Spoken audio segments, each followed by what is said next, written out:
Hi అండి, ఇది చూడండి గ్రీజర్. ఇది అంటే ఉప్పు నీళ్ళు తోటి అసలు ఎంత తుప్పు పట్టిందో చూడండి. అది ఇంత కాలిపోతుంది అగో అట్లా.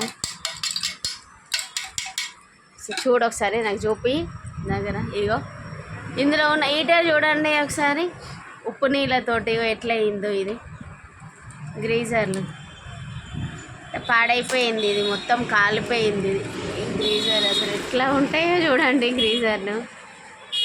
అమ్మో, అట్లా ఉన్న దాని మొత్తం ఇప్పుడు పాడైపోయింది. తీసేసి కొత్తది హీటర్ తీసుకొచ్చి ఫిట్ చేయాలి అండి. అదంతా ఏంటిదో కాదు, అది ఉప్పు నీళ్ళు అట్లా ఏమంటారు దాంట్లో ఏమంటారు ఫ్లోరైడా ఏమంటారు, అది అదే ఉండి ఉండి అట్లా మొత్తం అంత గడ్డలాగా తయారైపోయింది. అది చూడడానికే ఎట్లుంది అసలు.